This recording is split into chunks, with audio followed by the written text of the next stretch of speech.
வந்து நம்ம 8வது சம் பார்க்க போகிறோம். அதில் என்ன கொடுத்துருக்காங்கன்னா, ரகு ஒரு மடிக்கணினி வாங்க விரும்புகிறார். அவர் அதற்கான தொகையான ரூபாய் 40,000 உடனடி பணமாகவும் செலுத்தலாம் அல்லது 10 மாத தவணைகளில் முதல் தவணை ரூபாய் 4,800, இரண்டாம் தவணை ரூபாய் 4,750, மூன்றாம் தவணை ரூபாய் 4,700 என்ற அடிப்படையிலும் செலுத்தலாம். அவர் இந்த வகையில் பணம் செலுத்துகிறார் எனில், அதாவது முதல் கேஸ் என்ன கொடுத்துருக்காங்கன்னா 10 மாத தவணைகளில் அவர் செலுத்திய மொத்த தொகையை கேட்டிருக்காங்க.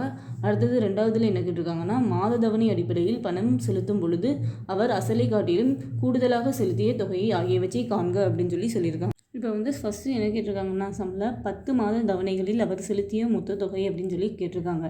இப்போ வந்து 10 மாத தவணைகளில் முதல் தவணை வந்து 4,800ன்னு கொடுத்துருக்காங்க. அப்போ முதல் தவணை வந்து என்னதுன்னா 4,800, ரெண்டாம் தவணை வந்து 4,750, அப்போ ப்ளஸ் 4,750. அதுக்கப்புறம் வந்து மூன்றாவது தவணை வந்து 4,700, இப்போ வந்து ப்ளஸ் 4,700 அப்படிங்கிற அடிப்படையில் போது 10 மாதம் தவணை அப்படின்னு சொல்லியிருக்காங்க. அப்போ வந்து n = 10.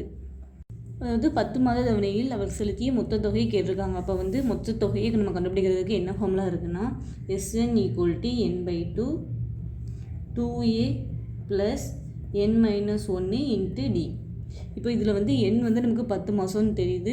a வந்து முதல் உறுப்பு, அப்போ வந்து a = 4,800. அதுக்கு வந்து d அப்படிங்கிறது வந்து ரெண்டாவது உறுப்புலேருந்து முதல் உறுப்பை கழிச்சா வர ஆன்சர். அப்போ வந்து 4,750லேருந்து 4,800 கழிச்சா வர ஆன்சர். அப்போ வந்து 4,750லேருந்து 4,800 கழிச்சா நமக்கு வந்து -50 தான் கிடைக்கும். அதை இதில் சப்ஜெக்ட் பண்ண போகிறோம். Sn, அதாவது n வந்து நமக்கு 10ன்னு தெரியும், அதனால் இதில் 10 போட்டாச்சு. இந்த n இருக்கிற இடத்துலையும் நம்ம 10 போட்டிருக்கோம். /2 a அப்படி கொடுத்துருக்காங்க. ஏயோட வேல்யூ வந்து 4,800, அதை போட்டாச்சு 4,800. அதுக்கப்புறம் ப்ளஸ் இந்த n இருக்கிற இடத்துலையும் நம்ம 10 போட்டாச்சு. -1, இந்த d இருக்கிற இடத்துல வந்து -50 போட்டிருக்கோம். இப்போ வந்து அடுத்த ஸ்டெப்பில் என்ன பண்ண போகிறோம்னா, இந்த 10/2 இருக்குது. 4,800 வந்து நம்ம 2ஆல் பெருக்கினா நமக்கு வந்து என்ன கிடைக்கும்னா 9,600 கிடைக்கும். ப்ளஸ் 10லேருந்து 1 கழிச்சா நமக்கு வந்து 9 கிடைக்கும். இங்கே வந்து -50 இருக்குது. இப்போ வந்து இந்த 2ஐயும் 10ஐயும் நம்ம வந்து கேன்சல் பண்ணிக்கலாமா? அப்போ வந்து 1 2 2 I 2 10. அப்போ வந்து 5 ப்ராக்கெட் இங்கே வந்து 9,600 இருக்குது. ப்ளஸ் 9ஐயும் -50ஐயும் நம்ம வந்து பெருக்கினா நமக்கு என்ன கிடைக்கும்னா -450 தான் கிடைக்கும்.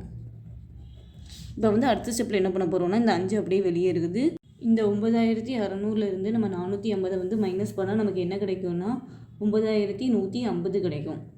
இப்போ வந்து 5ஐயும் 9,150ஐயும் பெருக்கினா நமக்கு என்ன ஆன்சர் கிடைக்கும்னா 45,750 கிடைக்கும். அப்போ வந்து ஃபஸ்ட்டு சம்மில் என்ன கேட்டிருக்காங்கன்னா, 10 மாத தவணையில் அவர் செலுத்திய மொத்த தொகை கேட்டிருக்காங்க. அது என்னதுன்னா 45,750. ரெண்டாவது என்ன கண்டுபிடிக்க சொல்லியிருக்காங்கன்னா, மாத தவணை அடிப்படையில் பணம் செலுத்தும் பொழுது அவர் அசலை காட்டிலும் கூடுதலாக செலுத்திய தொகை அப்படின்னு கேட்டிருக்காங்க. இதுக்கு நம்ம என்ன பண்ணணும்னா, நம்ம வந்து 10 மாத தவணையில் கட்டிய தொகையை வந்து நம்ம கண்டுபிடிச்சிட்டோம். அதிலிருந்து வந்து அசல் வந்து சம்மில் கொடுத்துருக்காங்க 40,000. இதை கழிச்சா நமக்கு வந்து கிடைக்கிற ஆன்சர் தான் நம்ம கூடுதலாக பணம் கட்டிய தொகை. அப்போ வந்து நமக்கு 10 மாத தவணையில் கட்டிய தொகை எவ்வளோ? 45,750. அதுக்கு வந்து அவங்க சம்மிலே கொடுத்துருக்காங்க அசல் வந்து 40,000ன்னு. அதை வந்து இதிலேருந்து கழிக்க போகிறோம். -40,000. அப்போ வந்து 45,750லேருந்து 40,000 நம்ம வந்து மைனஸ் பண்ணால் நமக்கு என்ன ஆன்சர் கிடைக்கும்னா 5,750. இப்போ வந்து ரெண்டாவது சம்மில் என்ன கேட்டிருக்காங்கன்னா, மாத தவணை அடிப்படையில் பணம் செலுத்தும் பொழுது அவர் அசலை காட்டிலும் கூடுதலாக செலுத்திய தொகையை காண்க அப்படி சொல்லியிருக்காங்க. அது வந்து நம்ம ரூபாய் 5,750ன்னு கண்டுபிடிச்சிட்டோம். இதோடு இந்த சம் அவ்வளோதான்.